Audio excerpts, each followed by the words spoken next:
Ladies and gentlemen, good evening. It's a regular board meeting of the Lammersville Unified School District Board of Education. It's Wednesday, August 21st, 2019. Call this meeting order at 7 o'clock. Please note that the meeting is being live streamed and recorded. This time I'd ask that you please turn off your cell phones or silence them. There's blue cards located in the back. We ask if you'd like to speak during public comment that they be filled out and brought up to the front. Thank you. Please rise for the Pledge of Allegiance.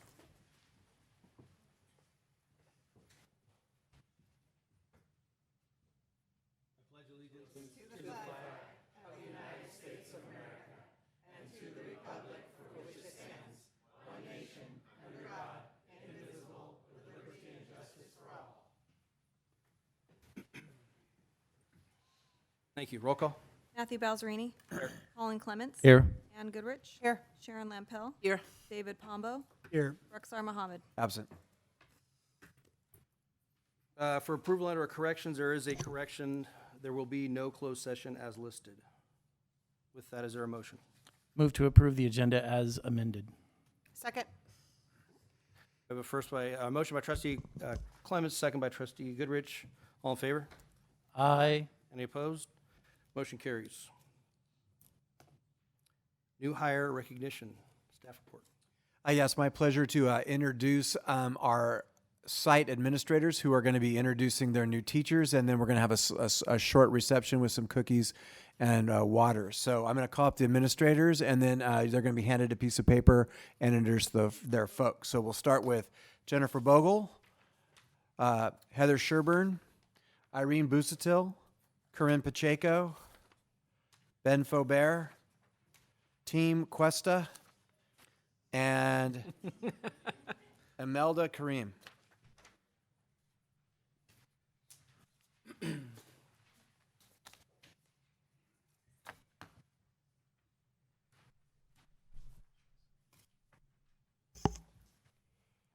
Good evening. I'd like to welcome some new teachers and some new classified staff to our district. They're very excited to be here, and we're excited to have them. So in third grade, we have Miss Kayla Nast. Yeah, come on up.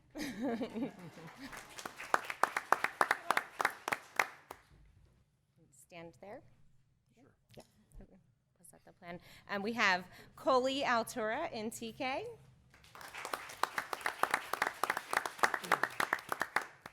Susan Dutra, who's going to be teaching a combo class. Brand new special education instructional aide, Vijay Gopakumar.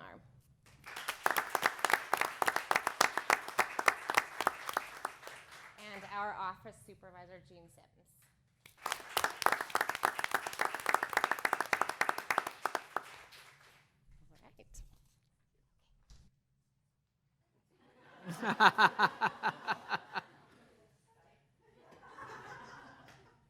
Good evening. It is my pleasure to introduce a new music teacher to our group of fabulous music teachers in the district, Heather Small, who is working with fifth graders across the district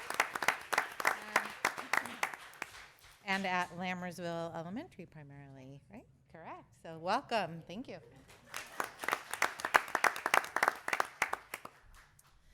Good evening.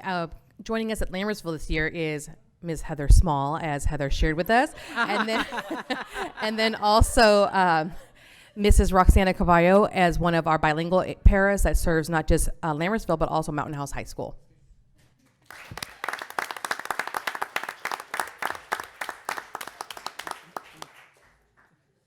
Good evening. Hansen is very excited. Hansen is thrilled to welcome 3 new members of staff. One of them is unfortunately not here. Kim Tinsley is our school secretary, who is wonderful, and we appreciate her very much. We also have Luann Kresovich, a 5th grade teacher here at Hansen Elementary School.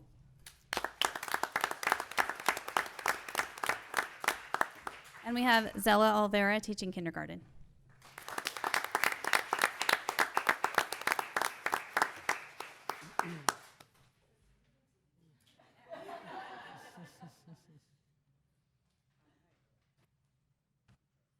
All right, at Cuesta, we have a pretty long list, so we would like to welcome Miss Laura Zata, our noon duty supervisor, and that is it.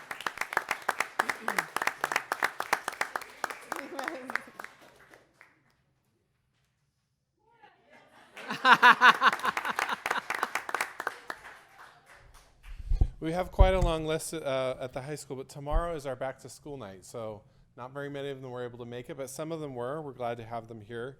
So I'll just read all the names off, and if you're here, you can come up. Trevor Blondin is a social studies teacher. Heather Copeland is an English teacher. Come on up, Heather. Rochelle Davis is a new food service worker. Ingrid Eliason is a library media teacher. Francis Estabilio is here tonight. New math teacher.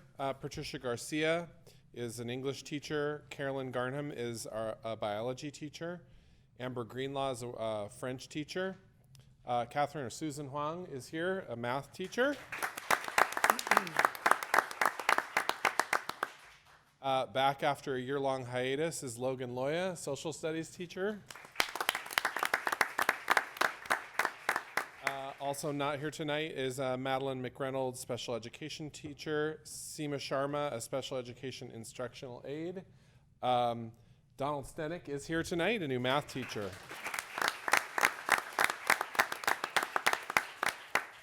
And I'm going to announce this last one, but they're not mine, they're Hanson's, but they're on my list. I have Rebecca Taylor as a 6th grade teacher. You can come up at the high school.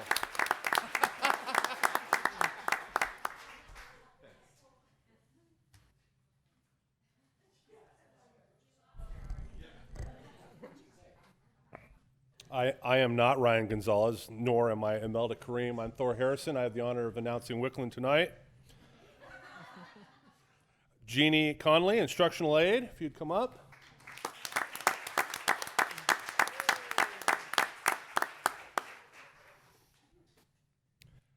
Gianna Metzinger, 3rd grade.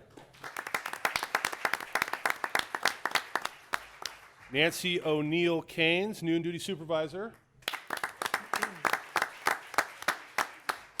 Janelle Pleskak, 6th grade. Timothy Rubin, 6th grade. And Sarah Snyder, special ed classroom instructional aide. Welcome. Thank you, ladies.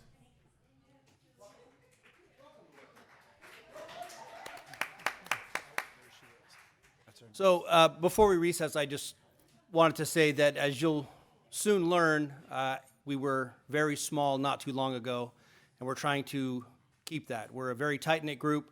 This is a very hands-on board, and we appreciate everything that goes on in the district. And we like to party, so we like to celebrate. We're going to have a little celebration right now to welcome all of you, and there will be more. So at this time, we're in recess.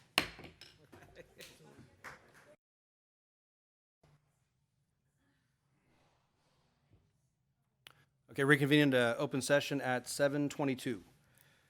Committee reports, item A, District Advisory Committee. District Advisory will meet on November 14th at 6:30.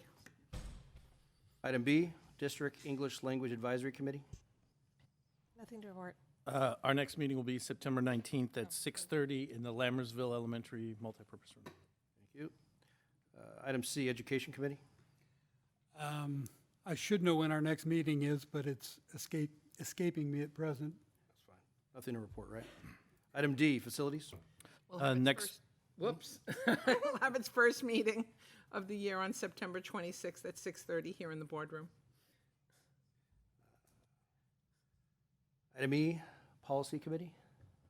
We're reviewing policies, and we should have the next batch ready for you at the next meeting.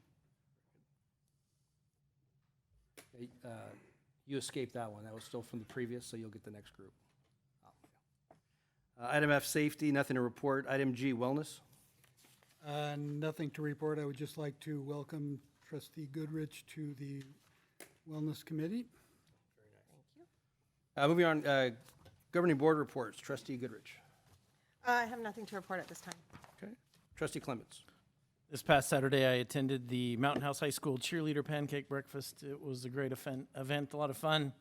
It's always fun to go to those. End of my report. You, Trustee Pombo. My governing board report has somehow disappeared. I attended. Yeah, do you have it, Sharon?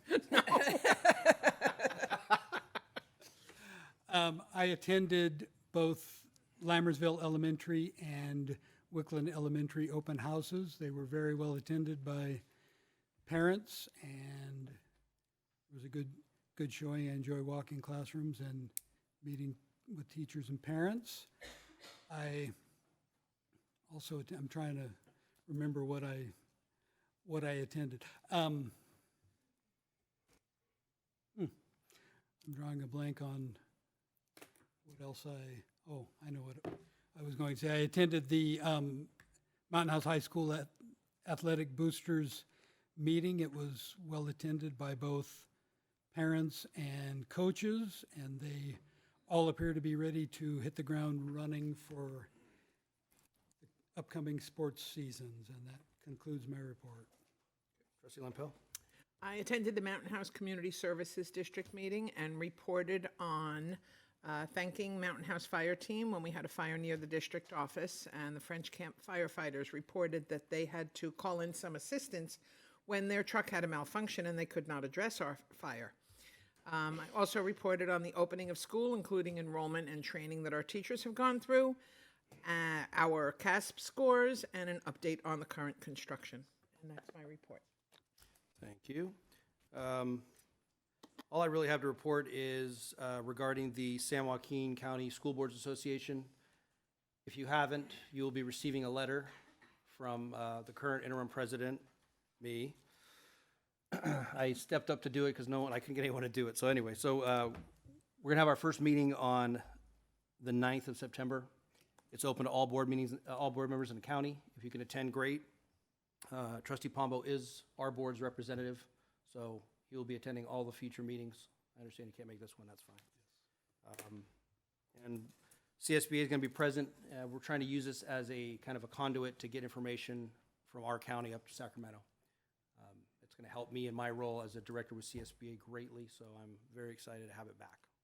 And by the way, Sacramento can use all the help they can get. Yes. Receiving a public comment. The board shall give members of the public an opportunity to address the board either before or during the board's consideration of each agenda item. At a time so designated on the agenda, members of the public may also bring before the board matters that are not listed on the agenda of a regular meeting. The board may refer such a matter to the superintendent or designee or take it under advisement, but shall not take action at that time. The board may place the matter on an agenda of a subsequent meeting for discussion or action. Individual speakers shall be allowed 3 minutes to address the board on each agenda or non-agenda item. The board shall limit the total time for public input on each item to 20 minutes. I have one speaker card. Lisa Boulay. You want it on the agenda item? Okay, we can wait, that's fine. Okay. Are there any other public comment? Moving on. Consent items for consideration. Item A, governing board minutes from the regular meeting on August 7th. Item B, ratification of the 2019-2020 new hires. Item C, ratification of resignations. Item D, ratification of school-sponsored overnight trips. And item E, updated 2019-2020 fundraisers. We can remove any for discussion or vote as a whole. I'll move for approval of consent items as presented. Second. We have a motion by trustee Lampel, second by trustee Clements. All in favor? Aye. Any opposed? Motion carries. Madam Clerk. I would like to take this opportunity to welcome the following people to our Lammersville family. Tiffany Compton, high school clerk. Donna Crawford, self-contained classroom teacher. Ashley Udy, English teacher. Gloria Grijalva, assistant superintendent of business services. Monique Hadley, special education teacher. Denise Hinton, special education teacher. Iva Fitzsimmons, special education preschool teacher. Logan Loya, social studies teacher. Zenaida Rogers, self-contained classroom teacher. Heather Small, music and band teacher. Michaela Triffo, self-contained classroom teacher. And Sean Yohannan, director of information technology. Welcome.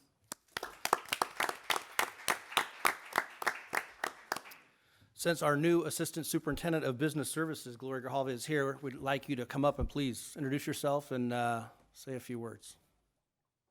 Good evening. I'm Gloria Grijalva.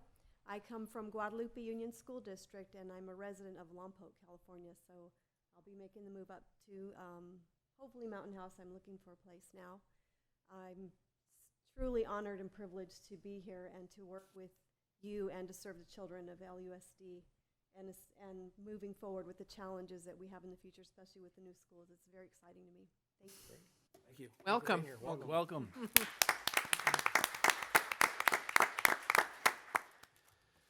Moving on to district administrative reports, item A, superintendent's report.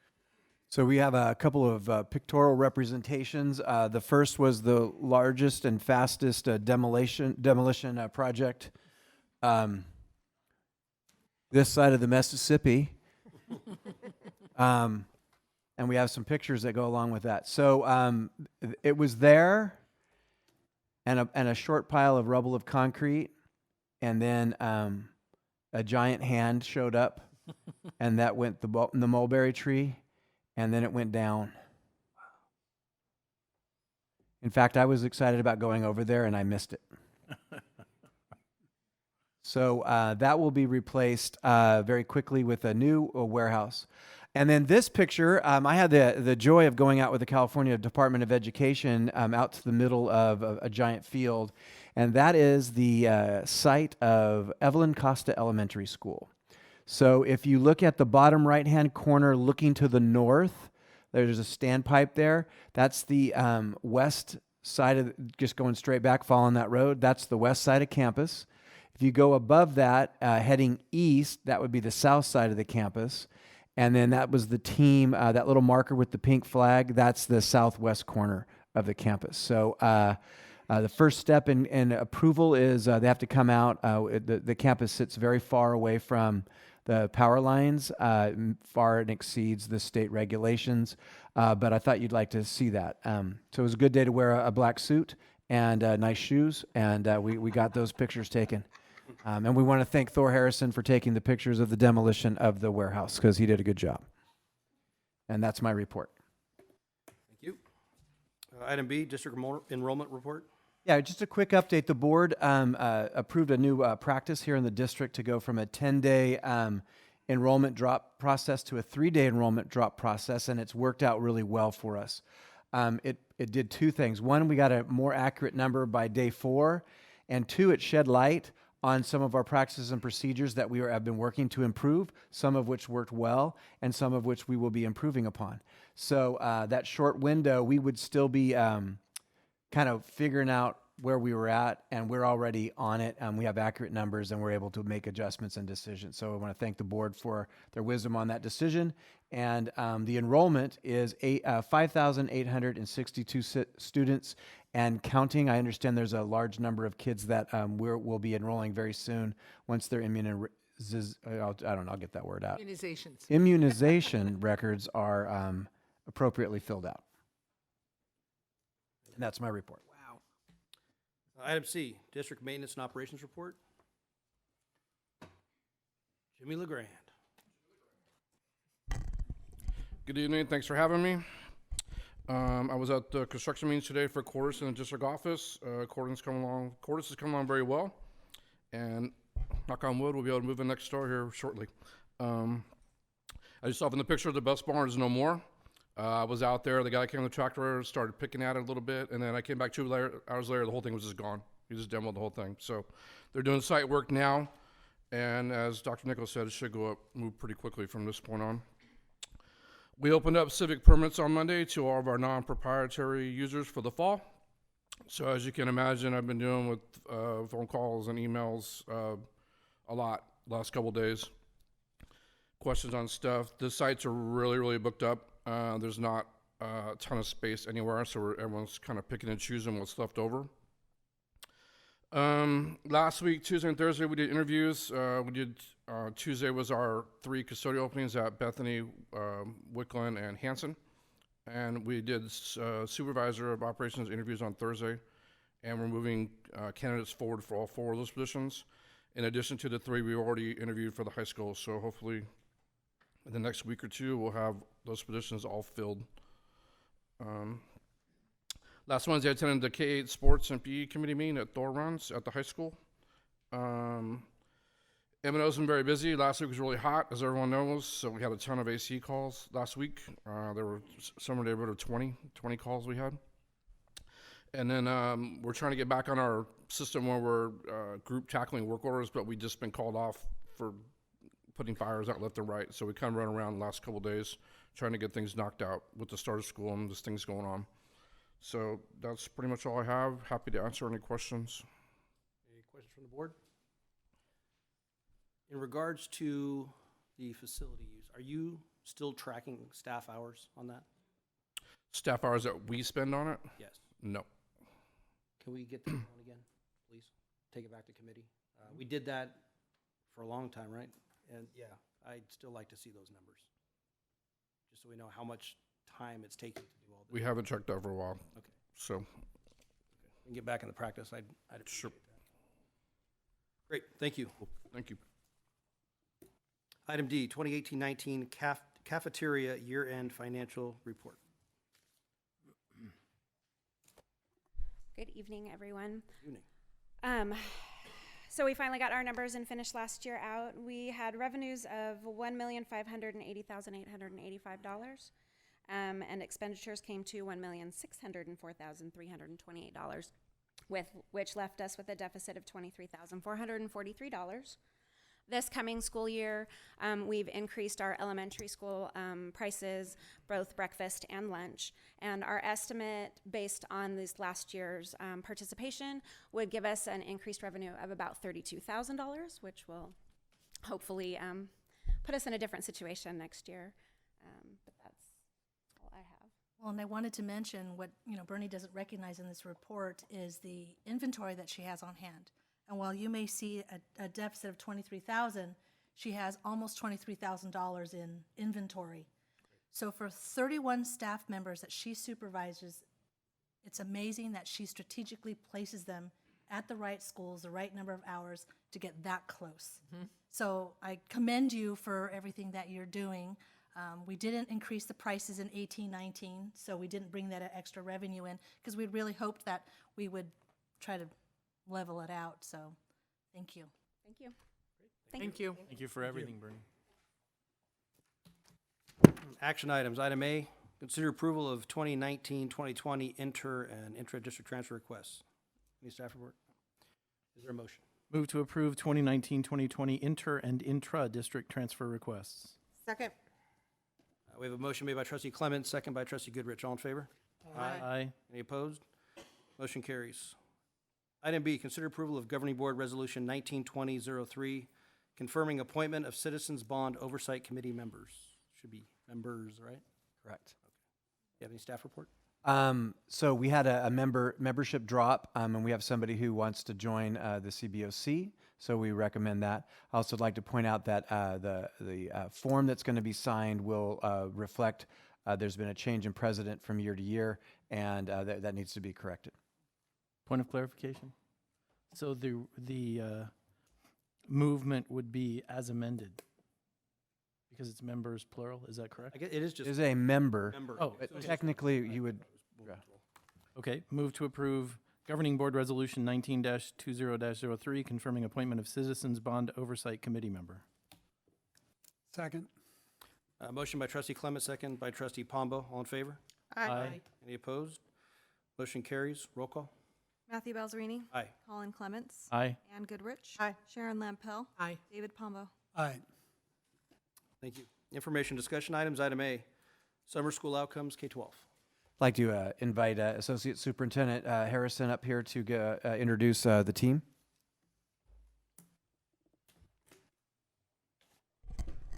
Each year in March, I have the pleasure of recruiting summer school principals for both our high school and our K-8 programs. And each year, of the multitudes of administrators that come forward, we pick who will run the programs.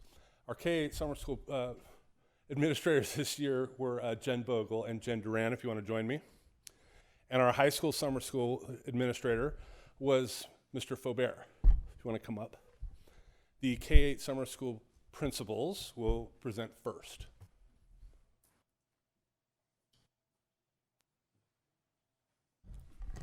Good evening, President Balzerini, trustees, and Dr. Nicholas. If you're here before, I'm Jennifer Duran, and this is Jennifer Bogle, and we got the opportunity to share the leadership role this summer for summer school at Lammersville Elementary.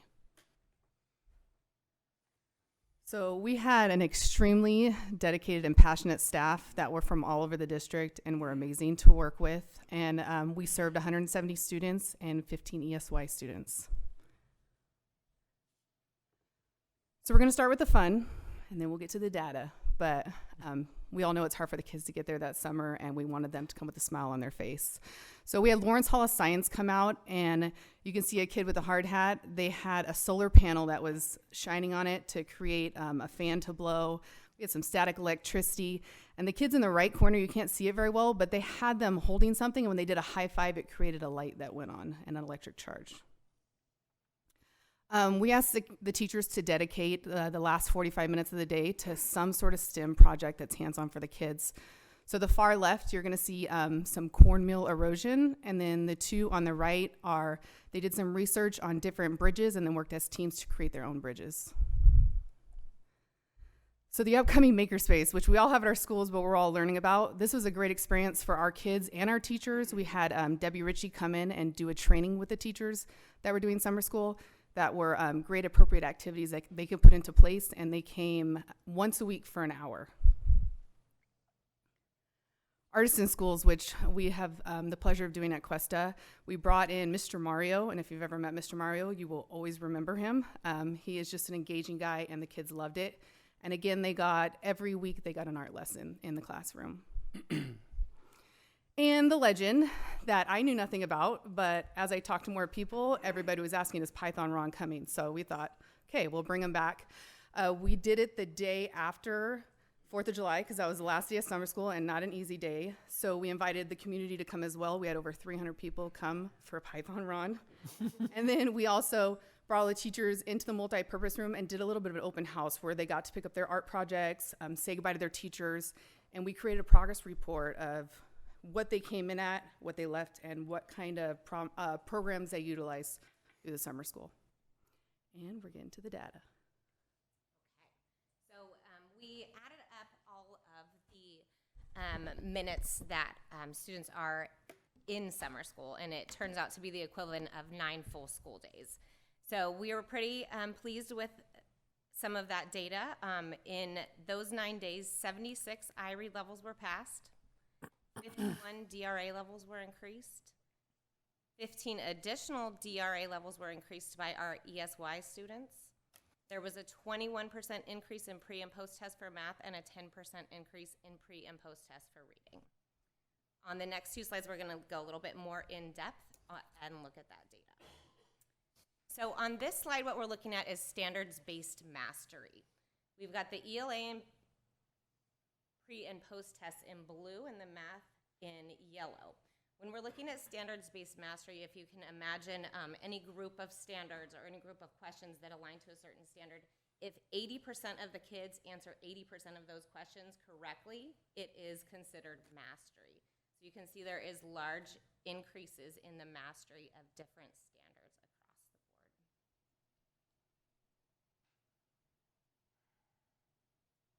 the board. On the next slide, we're looking at pre and post test overall scores. So this is an average of each student in a particular grade level's score, and at the beginning of summer school and at the after the end of summer school. So you can see in most situations there was a very nice increase in overall scores.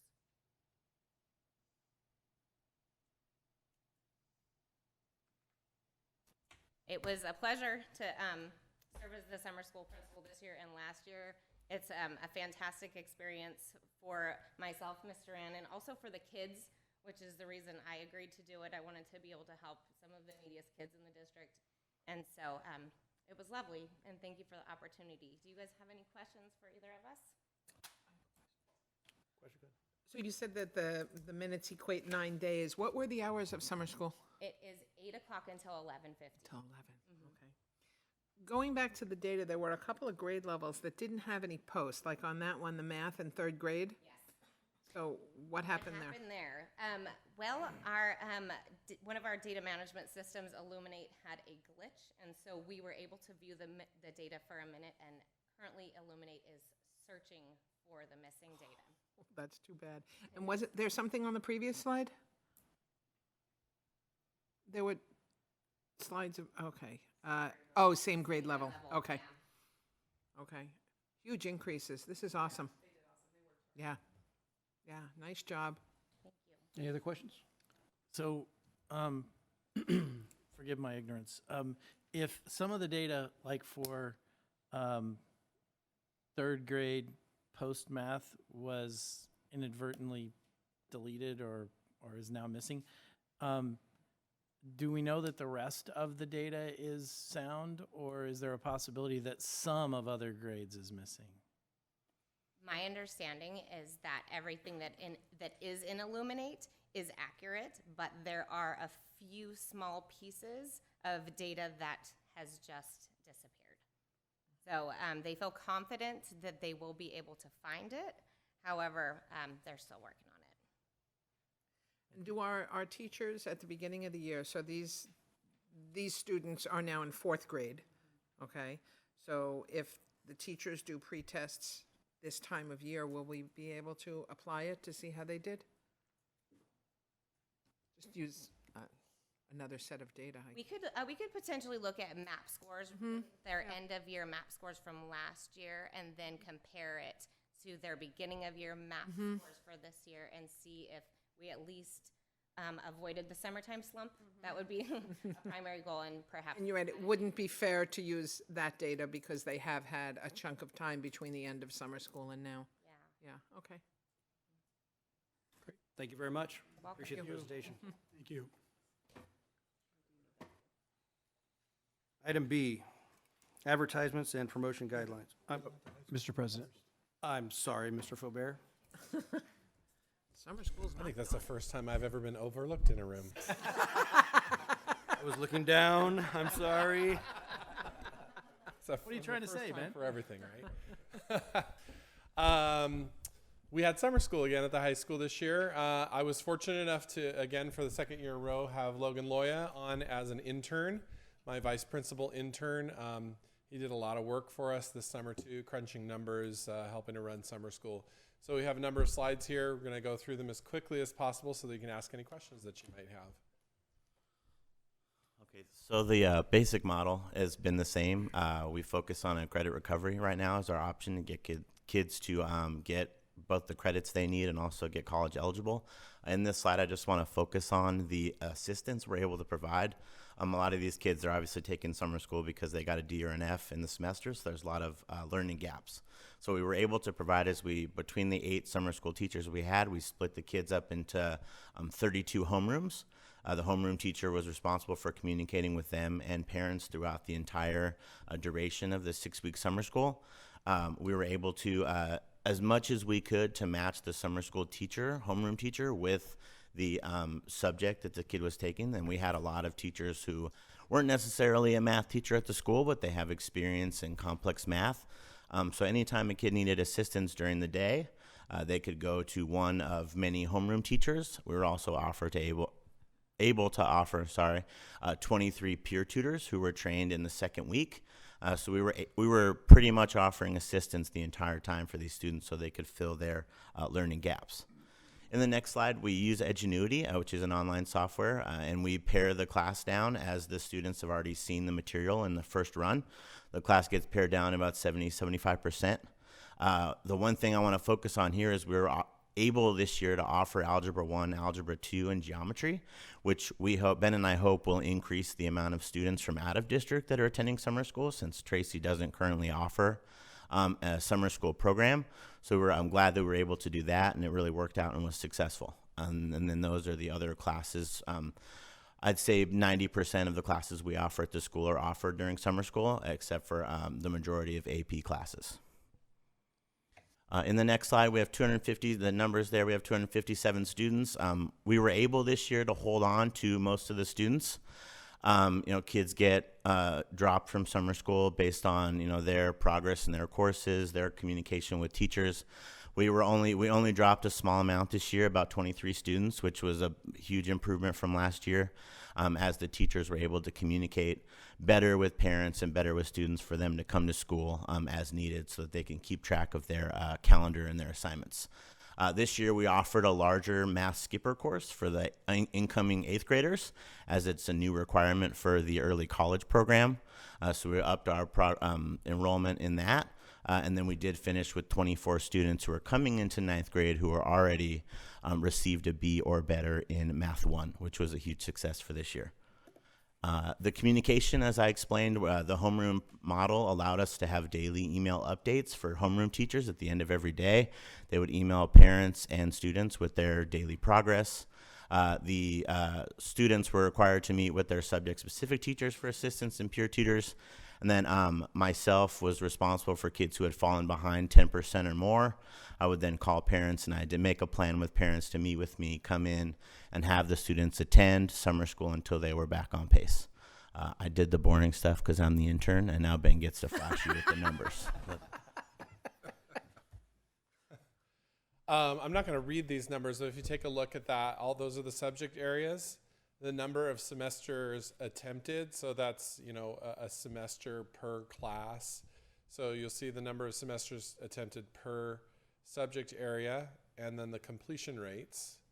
And we were actually looking at these and going, I wish those were a little bit better, especially like in the English area. And then I said, well, if I remember last year, let's take a look at the difference between last year and this year.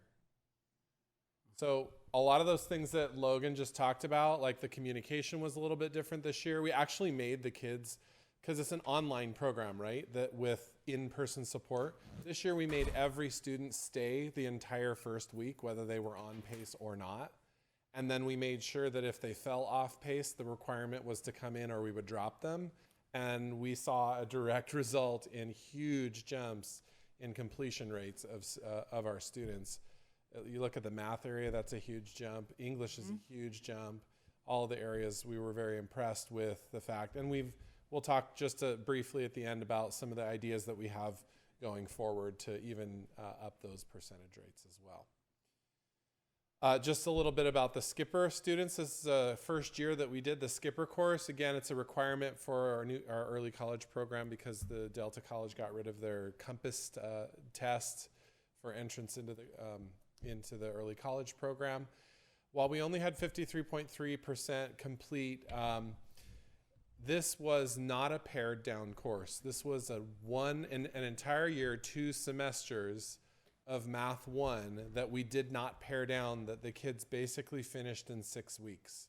Those kids were at school every day, asking for help, taking tests and things like that. So we were impressed with that, and our plan next year is to identify early college kids earlier and give them access to the course in February or March so they can start then and then finish by the end of summer school and have more time for them to be able to complete that class, because it can be daunting. But the fact that we had over half of them complete in such a short amount of time, an entire year's course in 6 weeks.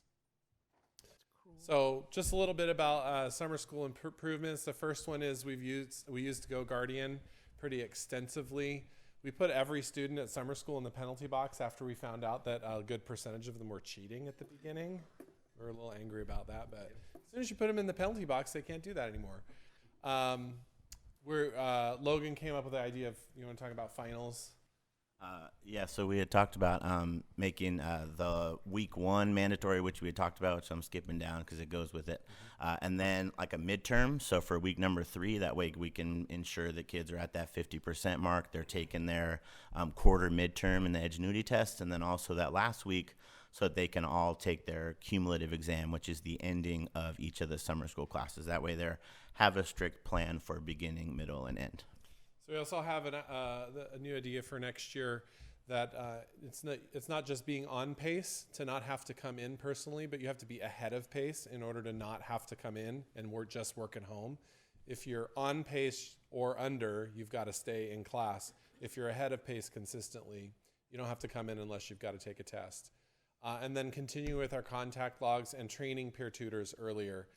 We weren't able to start them till the second week, but we feel if we can get them trained previous to the summer starting, then they can start day one and get going with students. Any questions? President? I have a quick question. On the previous slide, you showed something, it says something about cell phones. What does that, what's the cell phones and student pace? Sure. So this year we went with a no cell phone policy on campus. Because you come to campus after that first week to take tests, so we wanted to make sure that we kept the academic integrity alive. Next year we want to offer it as a reward, where if a student's on pace, they can use their cell phone in class during break time without testing, just to kind of incentivize the being on pace and staying ahead with your classes. Trustee Palmer? I had a couple of questions. It was mentioned out-of-district students. How many did we have? Off 35 to 40? Yeah. Mm-hmm. Okay, very good. And if I recall correctly, those students pay a tuition to That's correct. come to our, and what is the cost of that tuition? $50 per credit? per semester class. One more question. On the Skipper math class, the 40-something% that didn't pass, are they excluded from the early pathway So program? these are kids who didn't already meet. A large majority of the kids who applied for the early college program had already taken Math 1 at the high school. These are the kids who were not in the accelerated pathway who wanted to add into. So yes, any kid who did not pass it. I would say that the kids who didn't pass consistently, they just never showed up in the first place. Mm-hmm. So there were a couple of kids who maybe tried the first unit and then just never did any other work. They were like, yeah, that's too hard. Or at the end, we would tell them, hey, we're dropping you from the class. And the parent would come in and say, oh, no, we can finish it in the next 3 days. And we're like, no, you can't. We're dropping you. So it was more of a, we'd like to try this kind of thing. And then they just didn't end up making it. Decided early college pathway was not that. Was not for that. Yeah. Well, and we thought the same thing too. Like if you're not going to take this first class seriously, then early college is probably not for you. Thank you. Trustee Lempo? So, well, Trustee Pombo asked the same question I was going to ask about the out-of-district students. But with the students that finished the math course last year and the students that did finish the Skipper class, what does our early college group look like in size this year? About? 37. Okay. Mm-hmm. Very nice. And remember that this year's cohort, it's different. It's not a math and science focus. There's going to be an IGTC track for 2 years, and then the ones that are really on track will go to the AAAS track, and the other ones will get to add up more IGTC classes, which are CSU acceptable classes. Thank you very much for the presentation. Thank you to all of you for your service during the summer. Much appreciated. Yes. Thank you very much. Yeah, thank you. Appreciate that. Item B, advertisements and promotion guidelines, staff report. Associate Superintendent Harrison has been, he invented a new term. I'll let him throw it out there. It's a nice coinage. And we have some ideas about this new term. I don't think I invented the term, but I'll take that credit where I can get it. I've been asked to identify locations where perpetual recognition can occur on the high school campus. We've already talked about banners and recognizing local businesses and local entities with banners and perhaps information on screens and things like that. The logical next step becomes recognition walls, which every high school I've been to has. So I wanted to bring forward some pictures of potential areas that Dr. Nicholas, Mr. Faubert, and I have identified at the high school, and then kind of show you some pictures of what a perpetual recognition wall could look like. So this is a pretty fancy schmancy perpetual honor wall at a high school. It's an outdoor wall, and you pay different fees for the different size plaque that goes on the wall.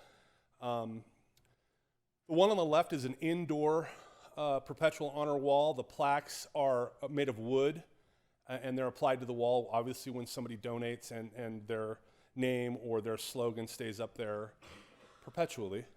And the one on the right is tiles that is on an outside wall.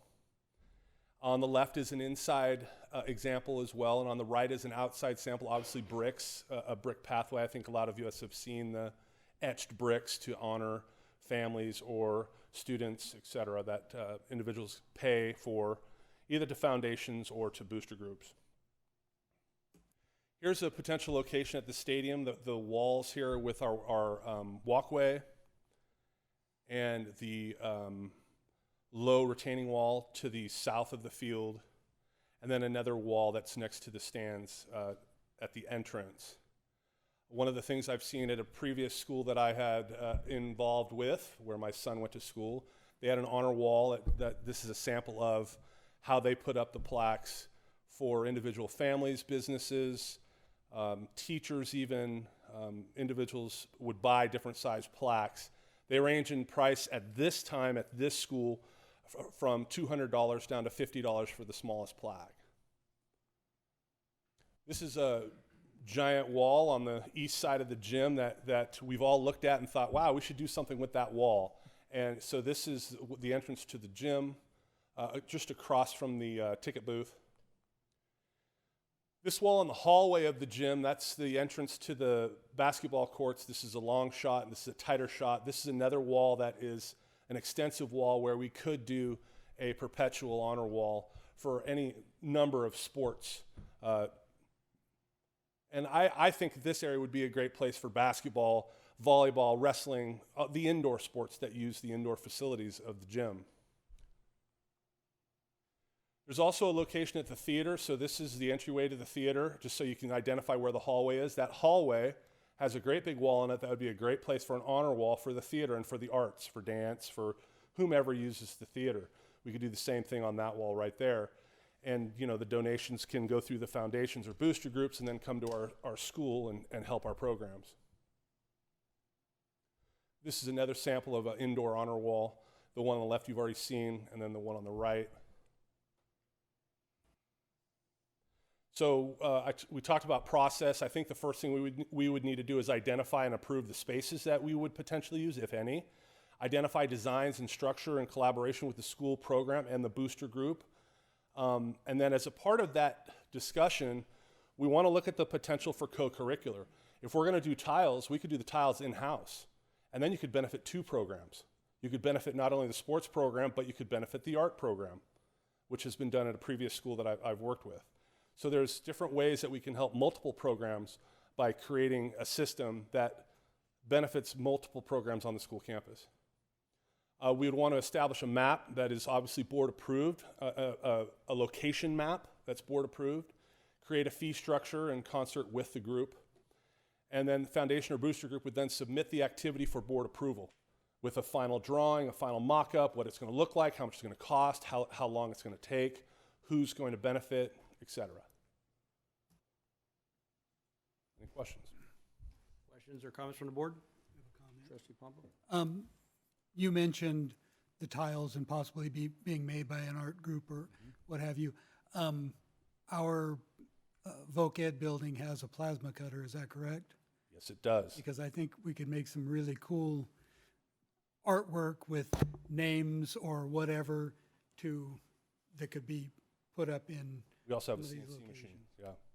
So yes, we could do something etched real nice. Yep. Any other comments? Love the concept. This is great. Appreciate the fact. I mean, I love your outline as far as the process and board approvals. That's much appreciated. So, Mr. President, I do have one more. Yes. It was mentioned at some point along the line of possibly selling seats in the theater. Was that discussed among you guys? We did discuss placards on the backs of the seats. I wanted to make sure, though, that we figured out if there was a way to make it not damage the seats. I just was worried about, I've been involved in that before, and sometimes the plaques get peeled off and they wreck the back side of the seat because you have some kid there or somebody there, you know, picking at it, and it rolls off. So I hadn't found anything that I thought would not ruin a seat, or maybe even an armrest, or I've seen them in the floor as well. So I didn't bring that forward because I hadn't found anything yet that I thought was plausible. Thank you. Thank you. Okay. Appreciate it. Item C, 2019 graduation promotion, date, time, parent feedback. Do you have a staff report? We sent a survey out to the families impacted by the 8th grade and 12th grade promotions. There were 27 total families. We had 5 responses. And we did multiple pings for the non-participants. We didn't hear. So it was an attempt to gather information. Generally, the survey results were submitted in the memo. So in terms of what people said on a scale of 1 to 5. Okay, thank you. We do have public comment on this.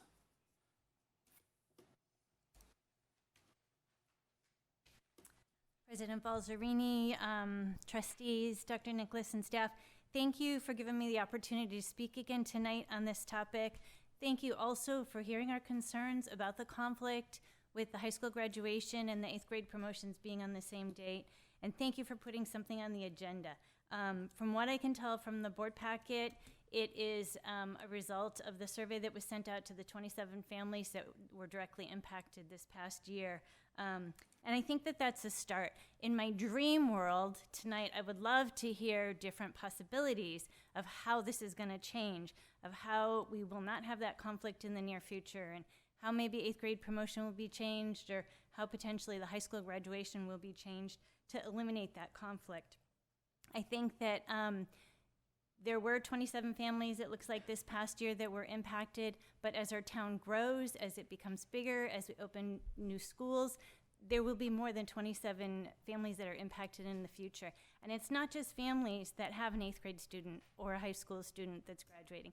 It's families that want to celebrate both at the high school graduation and an 8th grade graduation. And I think that we owe it to our students to be able to have that time in the spotlight so that they can show their success. It would be so easy to maintain the status quo and not change anything. I know that making a change, there's logistics involved. Again, I don't know the extent of the logistics, so it would be nice to see a discussion on those things here. Thank you again for bringing it to a board meeting, and I hope we continue to have discussions that are a little more involved, and hopefully we'll come to a resolution that will meet the majority of families. Thank you. Thank you for your comments. As promised, I asked staff to conduct the survey. We didn't get the results we wanted, but I wanted to get it back on the agenda quickly, just because it is a topic of concern that we've been hearing about, but also we are a data-driven district, so I want some data. I would like to get consensus to do a survey for everyone involved in this issue. Students, parents, teachers, administrators. We have the technology to do it. I'd like to get some numbers and take a look. I think we need to have a conversation and drive what data we're searching for. I think we need to talk about options, and I would like staff to help with this conversation as far as what our options are. I've heard doing 8th grade graduation on Thursday. I'm sorry, 8th grade promotion on Thursday, high school graduation on Friday. I know there's a request for high school graduation on Saturday, but that does create major logistical issues, contractual issues, and labor issues so I don't know if that's really an option or not. But I'd like to talk about this, have the district send a survey, get some data, and then we can continue our conversation.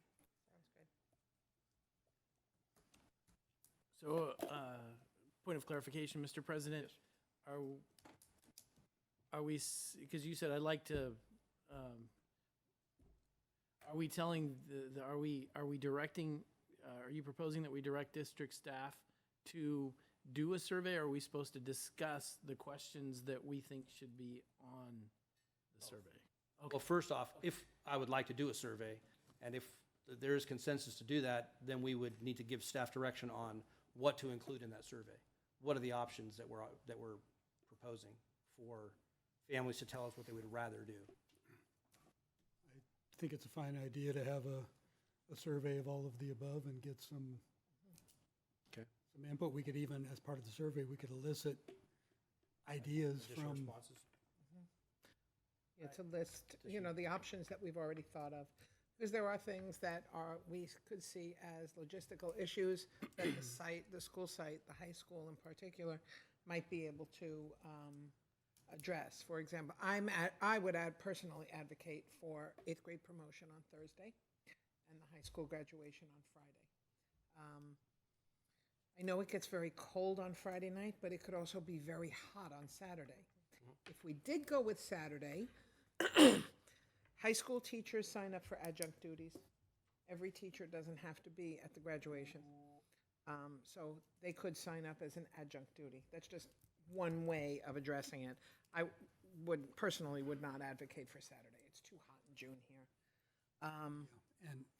But I do very much like the idea of surveying our entire community, not just the families that were affected last year. There wasn't much interest in them giving us their opinion, 5 out of 27, and I know staff tried several times to get some feedback from those families. I was thinking as I read the survey results that for them, the issues in the past, Right. And so that it's the families that are about to face the issue that are going to have more to say about the future. Well, and I would think they would have an opinion on what their experience was, because if one of their children was in 8th grade, they're still here. It's not like it's just a high school graduation and they're gone. Yeah. The 8th graders are now in high school. True, but I was thinking So, the probability was their 8th grade child doesn't have a younger sibling that happens to be a conflict. Right. And I have heard opinions of families that did not have students in this situation. So I very much like the idea of surveying the entire community, because I think this is something that will affect our entire community moving forward. Well, and I can tell you, I've heard grumbling already that, if you do it on Thursday and Friday now, families have to commute out twice. So I Can't make recognize, everyone happy. I recognize we're not going to make everyone happy, but if we could at least, like I said, we're a technology school district, let's use some technology. And we are going to include, I think you mentioned the teachers Mhm. specifically, because Teachers and staff. Teachers, staff, administrators. yeah, if they, let's face it, if the district decides we want to do it on a Saturday, then the teachers, the high school graduation on a Saturday, then the teachers in the union are going to have something to say about that. Well, we cannot mandate their attendance on Right. Saturday. We And- might as well find out what they think up front. And I understand Trustee Lampell's idea of teachers signing up for adjunct, but I really like, and I think most people really like, the fact that kids can pick any teacher that they want to hand them their diploma. I think it makes it really special, and if we move it to a Saturday, That's going to that take away that. is going to be gone. Yeah. And, working in education for a very long time, most high school teachers show up. So where I work, it's not an adjunct duty, and more than half of them show up. So, but I do like that touch of the students signing up to invite their favorite teacher And- to present them at graduation. And by the way, after I said their favorite teachers, not just teachers, it's Staff. custodians, it's Board members. whoever. No, I like that touch. Some That's people, something that I've like never us seen. too. Yeah, I've never seen that in another district, and I like that touch. So I too I would like to explore the possibility of having the 8th grade promotions on Thursday night, even though, as President Balzerini pointed out, and I've said all along in this conversation, that there is no right answer, because we're not going to please everyone. We Right. have to figure out a happy medium somewhere and try to make it work.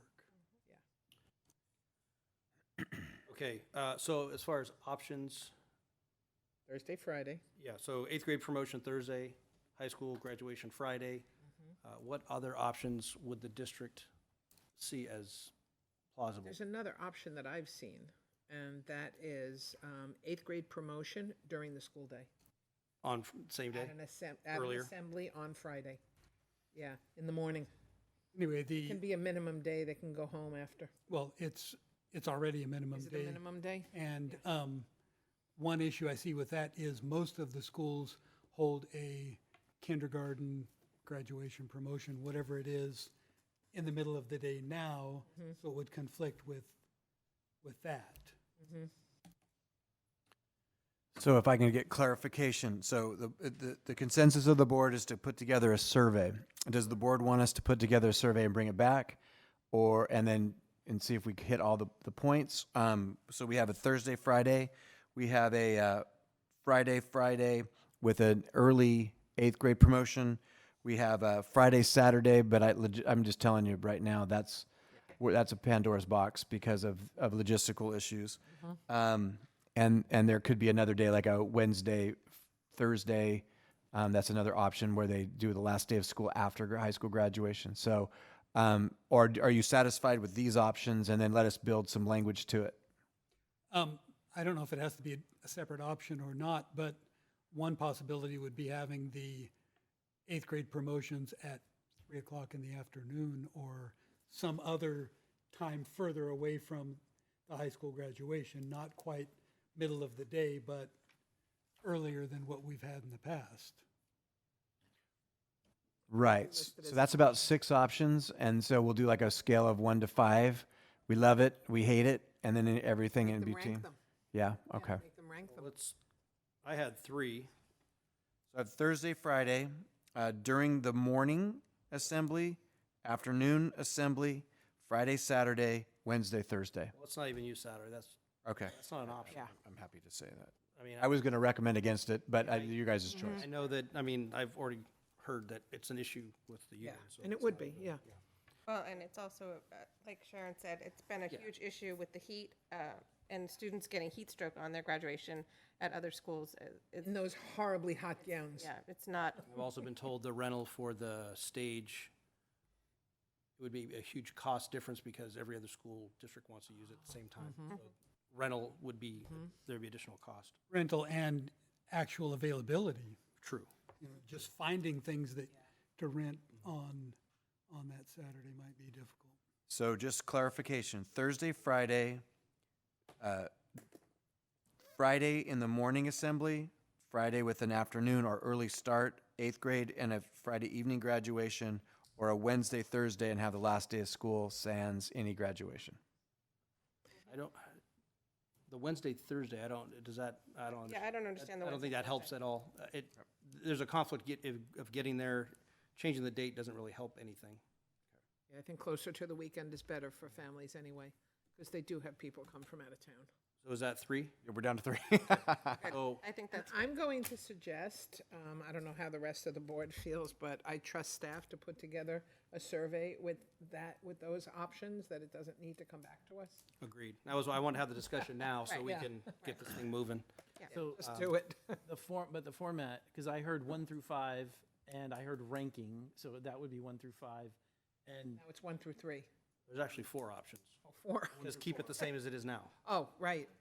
There would be that. That should be an option that, Yes. Yes. because if overwhelmingly people want to keep it the way it is, Yeah, then the issue's dead. Exactly. Okay. We'll make it clear that when you say 1 is bad, 5 is good. So, you know, You want to do ranking or just have Rank them it choose in- 1? I like ranking. they can Get a total rank it score, I don't in care. But, yeah. by preference. My first choice, my second choice, my third choice, my fourth choice. I think that would be informative to Yes. get the ranking. Okay. And one more, if you could just make a note that we'll make sure that the kindergarten graduations does not conflict. We'll have to figure something out. Yeah, that could actually move Yeah. to a different day that week. Yes. That's my biggest fear, is that we fix one problem but create another. Exactly. Okay. Okay. The staff have good direction. yes, very clear. And 4 options. Any other comments? I would just want to make a comment, by the way, regardless of what we do, unless we don't do anything, we're going to cause problems by solving problems, because it will be a problem for somebody no matter what we do. So that's, Well, in my world, in emergency services, we say we're going to do the most good for the most people. So Utilitarianism. let's do that. Yeah. Any other comments? No. Moving on. Calendar. Item A, Monday, September 2nd, is Labor Day, district holiday. Item B, Wednesday, September 4th, is the next governing board meeting at 7 o'clock. Item C, Wednesday, September 18th, Safety Committee meeting at 3:30. Item D, Thursday, September 19th, DLAC meeting, 6:30 at Lammersville. Item E, Thursday, September 26th is the next Facilities Committee meeting, 6:30 here at the DO. There will be no closed session, so is there a motion to adjourn? Move to adjourn. Second? We have a motion by trustee Clements, second by Second. trustee Lampel. Oh. She got it. Okay, I didn't hear it. All in favor? Aye. We're now adjourned.